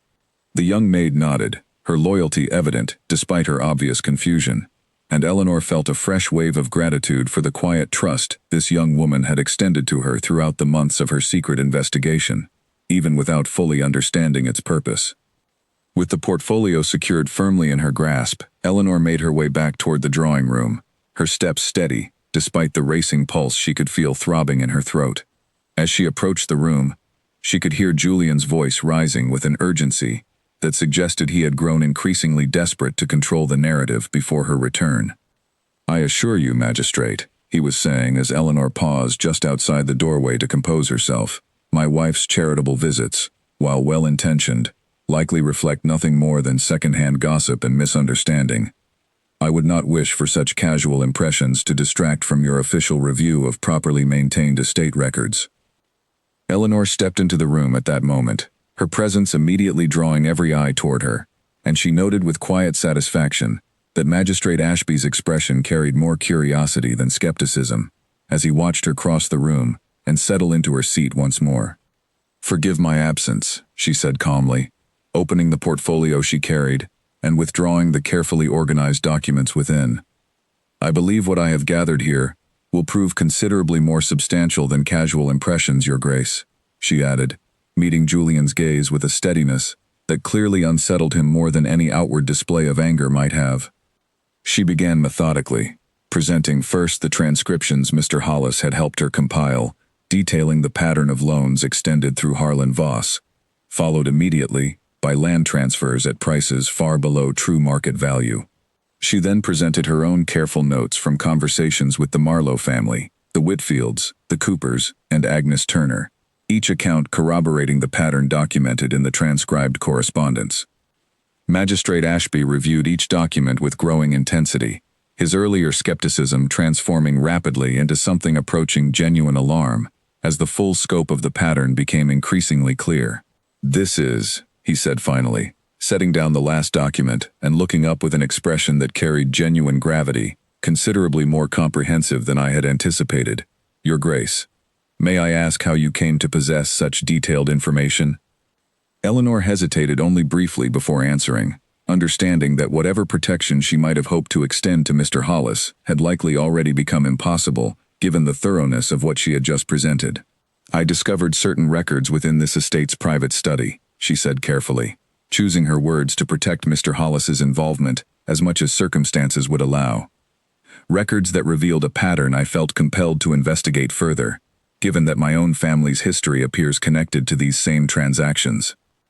Julian's face had grown increasingly pale throughout this presentation, his earlier composure completely abandoned in favor of an expression that mixed disbelief and barely contained fury. "Eleanor," he said, his voice tight with restrained emotion, "you have clearly misunderstood documents you had no business examining in the first place." "I understood them perfectly well, Julian," Eleanor replied, using his given name for perhaps the first time since their marriage without any accompanying title, a small but deliberate signal that the careful deference she had maintained for so many months had finally reached its conclusion. "I understood that my father's land, and the land of countless tenant families throughout this region, was systematically stolen through a scheme orchestrated by your own family, disguised as unfortunate circumstance and generous rescue."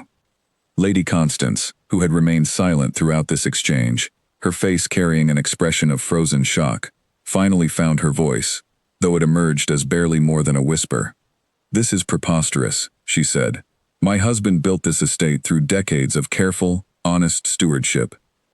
Eleanor turned toward her mother-in-law with an expression that carried more sympathy than anger, understanding that whatever role Lady Constance had played in this scheme, she had likely spent decades convincing herself of exactly the narrative she had just voiced.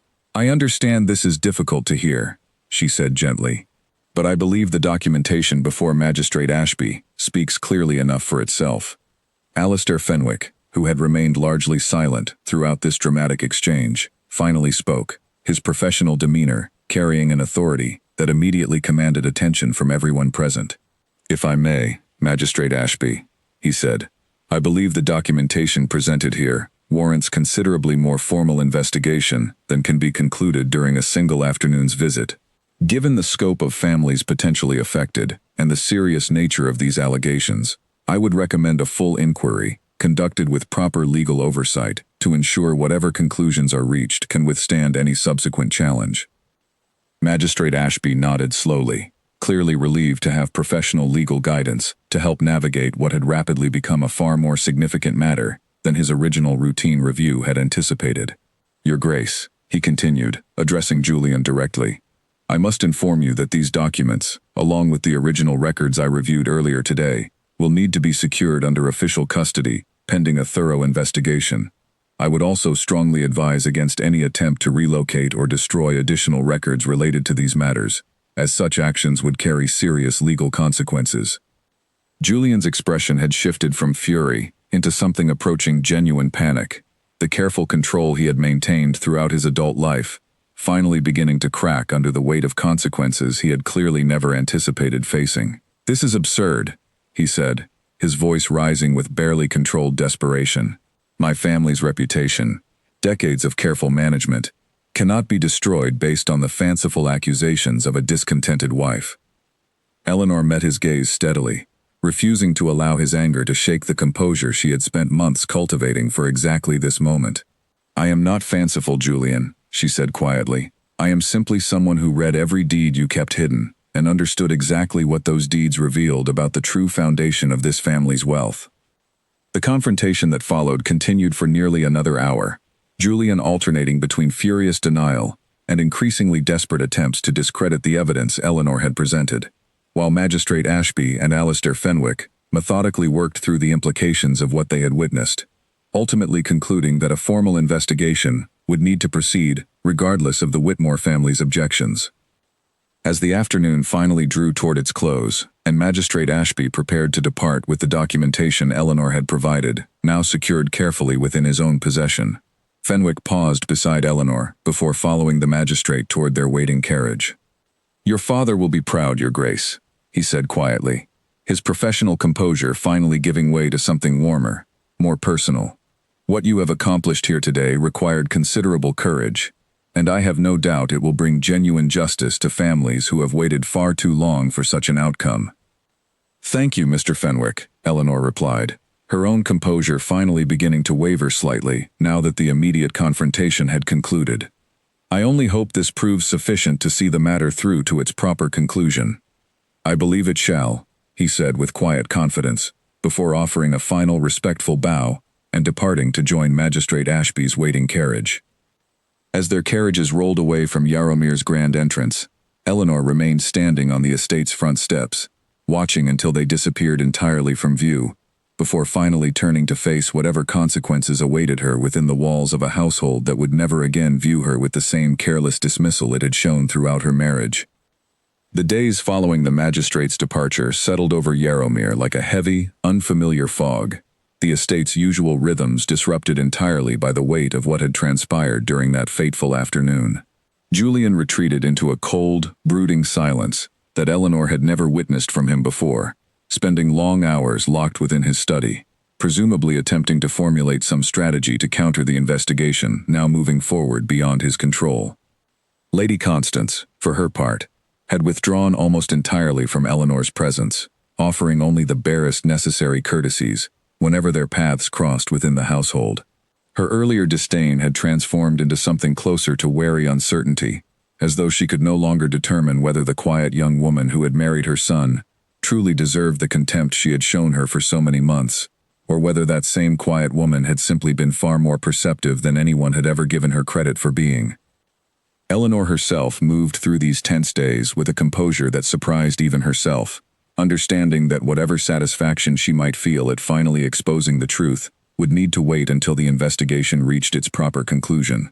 She continued her daily routines with careful normalcy, though she noticed the household staff now regarded her with a mixture of curiosity and quiet respect that had been entirely absent before, word of her dramatic revelation having spread quickly through every corner of the estate, despite everyone's best efforts to maintain discretion. Mr. Hollis approached her cautiously, 3 days after the magistrate's visit, finding her alone in the estate's small chapel, where she had again taken to spending quiet moments of reflection. "Your Grace," he said softly, settling into the pew beside her, "I must confess considerable relief that events unfolded as they did, though I remain concerned about what consequences might yet follow, both for yourself and for those of us who assisted your investigation."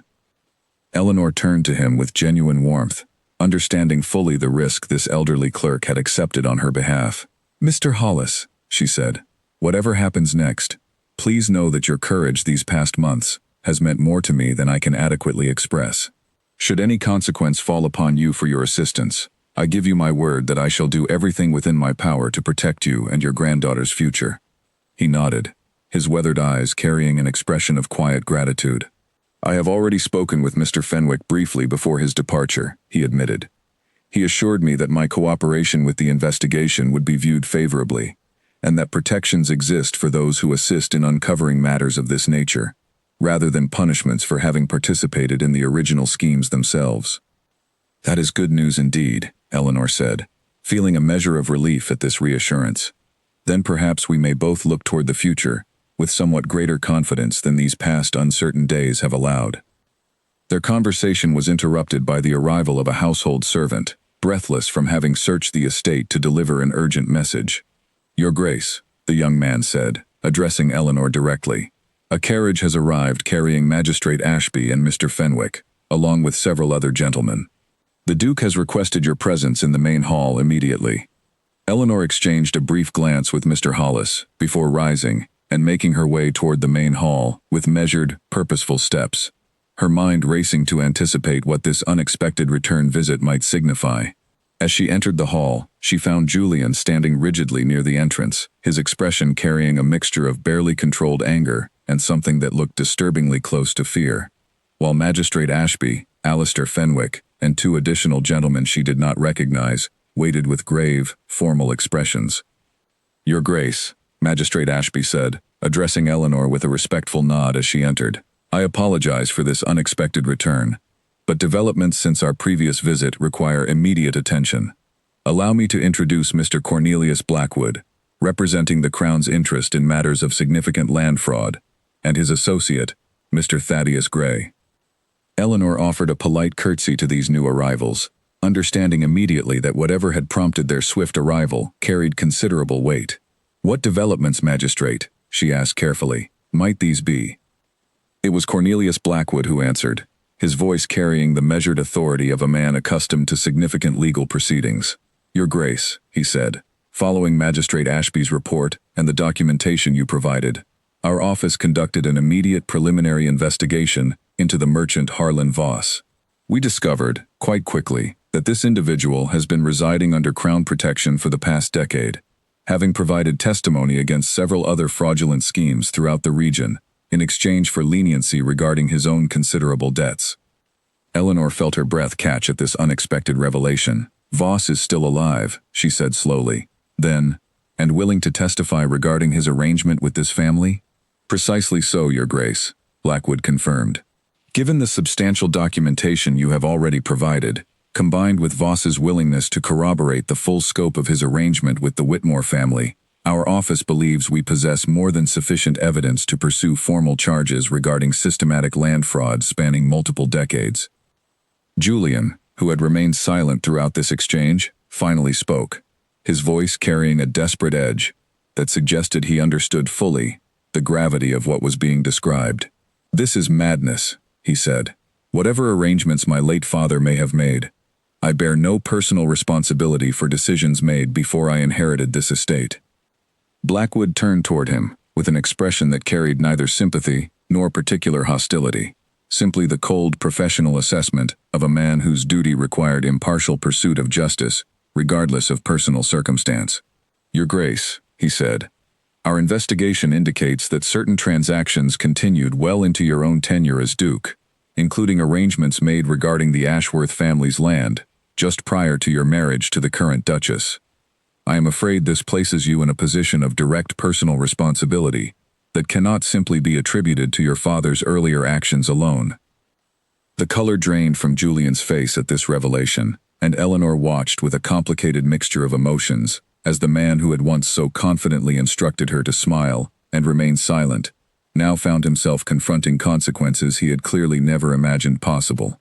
She felt no particular satisfaction in his obvious distress, understanding that whatever justice this moment represented for her own family and countless others, it also marked the collapse of a marriage that, however flawed in its origins, had still shaped nearly a year of her life.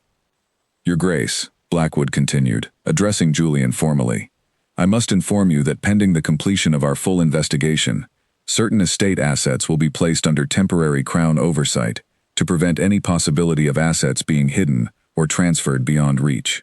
Additionally, given the serious nature of these allegations, you will be required to remain available for formal questioning as our investigation proceeds." Julian's shoulders sagged visibly at this pronouncement, the confident authority he had always carried finally crumbling entirely under the weight of consequences he could no longer avoid or dismiss. Eleanor watched this transformation with a strange sense of detachment, as though observing events unfolding to someone she had once known but no longer fully recognized. Lady Constance, who had entered the hall partway through this exchange, let out a small, broken sound of distress, her earlier disdain for Eleanor entirely forgotten in the face of this devastating pronouncement regarding her son's future. She said nothing further, simply retreating toward a nearby chair and lowering herself into it with the careful movements of someone whose entire understanding of her world had just been fundamentally shaken. As the formal proceedings continued, with Blackwood and Gray outlining the specific process the investigation would follow in the coming weeks, Eleanor found her attention drawn toward Alistair Fenwick, who caught her eye with an expression that conveyed both professional gravity and personal warmth. "Your Grace," he said quietly, once the more formal discussion had concluded and the Crown's representatives had begun preparing to depart. "I believe it would be wise for you to consider your own position carefully in the days ahead. Given your direct involvement in exposing this fraud, and your own family's status as victims of these schemes, you may wish to consult with legal counsel regarding your rights and options moving forward, both regarding this investigation and regarding your marriage itself." Eleanor nodded slowly, understanding the wisdom in his careful suggestion. "Thank you, Mr. Fenwick," she said. "I confess I had not yet fully considered what these developments might mean for my own future, beyond the immediate satisfaction of seeing this truth finally exposed." "Perfectly understandable, given the circumstances," he replied warmly, "though I would be happy to provide whatever guidance I can, both as a matter of professional courtesy and, if I may say so, out of genuine admiration for the courage you have shown throughout this entire ordeal." As the Crown's representatives finally departed, leaving behind a household transformed entirely by the events of that afternoon, Eleanor retreated to her own chamber, seeking a few precious moments of solitude to process everything that had unfolded. She sat by her window, watching the gardens below settle into the soft golden light of late afternoon, and allowed herself, for the first time in many months, to feel the full weight of relief that came with finally seeing justice begin its slow but inevitable progress. The path ahead remained uncertain in many ways, her marriage now clearly approaching its conclusion, her own future requiring careful consideration regarding what she wished to build from the ashes of everything that had collapsed around her these recent days. But as she sat quietly in the fading afternoon light, Eleanor felt something she had not experienced in longer than she could remember, a sense of genuine agency over her own life, earned through months of careful, patient courage that had finally borne its intended fruit. The formal investigation into the Whitmore family's affairs proceeded over the following weeks, with a thoroughness that left little room for the quiet dismissal Julian had once believed himself capable of arranging. Cornelius Blackwood's office worked methodically through the estate's records, cross-referencing them against the documentation Eleanor had provided and the growing testimony gathered from tenant families throughout the region, each new piece of evidence adding further weight to a case that had already grown far beyond what anyone might have anticipated during that first tense afternoon in the drawing room. Eleanor found herself called upon several times during this period to provide additional testimony, sitting across from Blackwood and his associates in a small private room arranged within the local magistrate's offices, answering careful questions about how she had first discovered the hidden ledger, what conversations she had shared with Mr. Hollis, and what she understood regarding her own father's experience with the scheme that had ultimately led to her marriage. These sessions proved emotionally difficult in ways Eleanor had not fully anticipated, requiring her to revisit painful memories of her family's decline and to articulate clearly the calculated cruelty that had shaped her own circumstances without her full understanding for so many years. But she approached each session with the same careful composure that had carried her through months of secret investigation, understanding that her testimony represented a crucial piece of ensuring genuine justice for everyone affected by this scheme. During one such session, Blackwood shared information that brought Eleanor a complicated mixture of vindication and sorrow. "Your Grace," he said, reviewing notes from his own recent conversation with the merchant Harlan Voss, "I must inform you that Voss's testimony confirms in explicit detail the arrangement made specifically regarding your father's land. It appears the timing of your marriage to the current Duke was indeed deliberately coordinated to coincide with the final absorption of your family's remaining assets, precisely as you had suspected." Eleanor absorbed this confirmation with a steady breath, feeling the last lingering doubt she had carried regarding her own suspicions finally settle into certain, painful knowledge. "Thank you for confirming this, Mr. Blackwood," she said quietly, "though I confess the truth brings little comfort, even as it validates everything I feared." "I understand completely, Your Grace," he replied with genuine sympathy, "though I hope it provides some measure of comfort to know that your courage in exposing this scheme has already prompted 3 additional families to come forward with similar accounts, cases that might otherwise have remained buried indefinitely had you not taken the considerable risk of investigating your own circumstances so thoroughly." This news brought Eleanor a genuine, if bittersweet, sense of purpose, understanding that whatever personal cost her actions had incurred, the broader impact of her courage had already begun rippling outward to help others who had suffered similarly under this same calculated scheme. Meanwhile, Julian's situation continued deteriorating steadily as the investigation progressed. Confined largely to the estate, under conditions imposed by the Crown's temporary oversight, he had grown increasingly withdrawn, his once confident bearing replaced by the haunted uncertainty of a man watching his entire understanding of his family's legacy crumble beneath the weight of undeniable evidence. Eleanor encountered him only occasionally during this period, their interactions carrying an awkward formality, entirely different from the careful performance of marriage they had maintained for so many months. During one such brief encounter in the estate's library, Julian approached her with an expression she had never before witnessed from him, something that resembled genuine, unguarded vulnerability. "Eleanor," he said, his voice lacking its usual confident authority, "I find myself wondering how thoroughly I failed to understand you these past months. I believed you simple, content, entirely without the sort of intelligence or courage this investigation has revealed you to possess in such abundance." Eleanor considered his words carefully before responding, understanding that whatever remained of their relationship deserved at least an honest accounting, even as their marriage moved inevitably toward its conclusion. "You instructed me to smile and remain silent, Julian," she said finally. "I chose to follow that instruction in ways you never anticipated, using the silence you demanded to instead observe and learn everything your family had worked so hard to conceal." He nodded slowly, absorbing this observation, without the defensive anger that had characterized his earlier responses to the unfolding investigation. "I suppose," he said quietly, "I deserved exactly this outcome, given how thoroughly I underestimated the woman I married, treating you as nothing more than a convenient solution to complications I never expected you to understand, let alone unravel so completely." Eleanor felt no particular satisfaction in witnessing his humbled acknowledgement, understanding that whatever personal growth this crisis had prompted in him arrived far too late to undo the genuine harm his family's scheme had inflicted upon so many innocent families, including her own.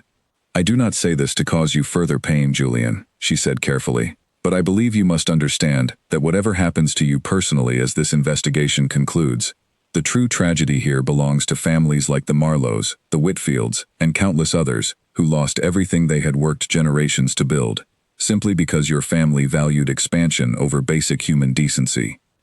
"I understand that now," he said quietly, though I confess understanding arrives considerably later than it should have. Their conversation concluded without resolution, both understanding that whatever remained between them would need to be settled through proper legal channels rather than personal reconciliation. As Eleanor left the library that afternoon, she felt a strange sense of closure settling over her, understanding that this brief exchange represented perhaps the final meaningful conversation she would share with the man she had married under such calculated circumstances. In the weeks that followed, Eleanor began working closely with Alistair Fenwick to determine her own path forward, both regarding the dissolution of her marriage and regarding what compensation or restoration might be possible for her own family's lost land. Fenwick proved invaluable throughout this process, his professional expertise combined with genuine personal investment in seeing justice properly served, guiding Eleanor through legal proceedings that might otherwise have overwhelmed someone navigating such circumstances alone. "Your father's original land," he explained during one such consultation, held in his modest office within the county's administrative building, "will likely be restored to your family directly, given the clear evidence of fraudulent circumstances surrounding its original transfer. Additionally, given the scope of harm caused by this scheme, I believe the Crown will pursue significant financial penalties against the Whitmore estate, a portion of which may be allocated toward compensating affected families for their losses." "That would mean a great deal to my father," Eleanor said, feeling genuine relief at this possibility. "He has carried the weight of that loss for many years, believing it simply poor fortune rather than deliberate theft." Fenwick smiled warmly at this observation. "I imagine restoring both his land and his understanding of what truly happened will bring him considerable peace, Your Grace. Though I confess," he added, his expression shifting into something more personally warm, "I find myself equally interested in your own future, beyond these immediate legal matters. What do you envision for yourself, once your marriage concludes, and these proceedings reach their final resolution?" Eleanor considered this question carefully, understanding that it represented perhaps the first time anyone had genuinely asked her to consider her own desires, separate from the roles and expectations others had constructed around her throughout her young life. "I believe," she said slowly, "I would like to use whatever independence emerges from these circumstances to ensure other families never suffer as mine did. Perhaps working alongside legal advocates such as yourself, helping to identify and expose similar schemes before they can cause such lasting harm." "That would be a remarkable calling, Your Grace," Fenwick said, his admiration evident in his warm expression, "and one I would be honored to support in whatever capacity proves useful." As their consultation concluded, and Eleanor prepared to return to Yarrowmere for what she understood would be one of her final periods residing within its walls, she felt a profound sense of transformation settling over her entire understanding of her own future. The quiet, obedient Duchess who had arrived at this estate believing her only value lay in decorative silence had, through months of careful courage and patient investigation, discovered within herself a strength and purpose she had never previously imagined possible. Whatever challenges remained ahead, the legal proceedings still requiring her testimony and patience, the practical matters of establishing her own independent life beyond her failed marriage, Eleanor faced them now with a confidence born from having already proven, to herself if to no one else, that her silence had never truly meant surrender. It had meant patience, it had meant strategy, and it had ultimately meant justice, arriving slowly but inevitably for everyone who had suffered under a scheme, built upon the false assumption that a woman told to smile and remain silent would never think to question what lay hidden behind those carefully guarded doors.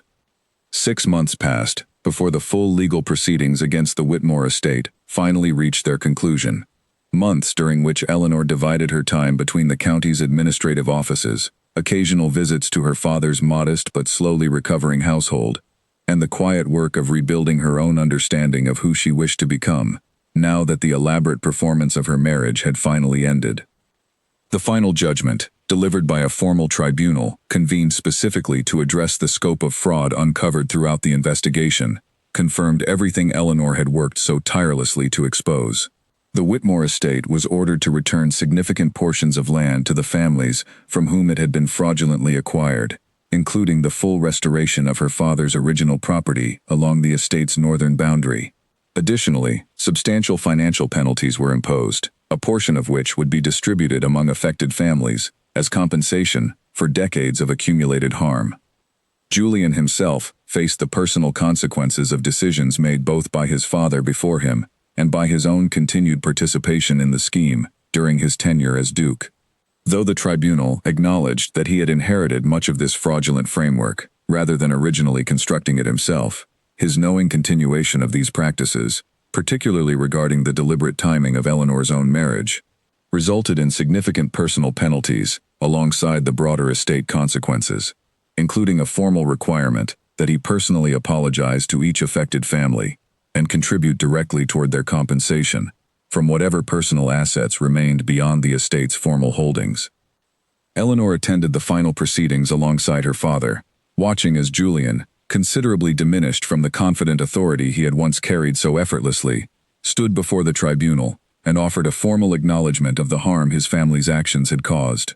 She felt no particular satisfaction in witnessing his humbled state, understanding that genuine justice required accountability, rather than personal vindication, and that whatever transformation this crisis had prompted within him arrived through necessity, rather than genuine moral awakening. Following the tribunal's conclusion, Eleanor's marriage was formally dissolved through legal channels that Alistair Fenwick had carefully guided her through, ensuring that her own rights and interests remained protected throughout a process that might otherwise have proven considerably more complicated, given her former husband's diminished, but still not insignificant remaining influence. With her marriage concluded and her father's land formally restored, Eleanor found herself, for the first time since childhood, facing a future entirely of her own construction, unburdened by the calculated arrangements that had shaped so much of her young life. She spent several weeks helping her father re-establish proper management of his restored property, finding genuine satisfaction in watching him gradually recover the confident bearing he had lost during those difficult years, when he believed his family's misfortune simply the product of poor luck rather than deliberate cruelty.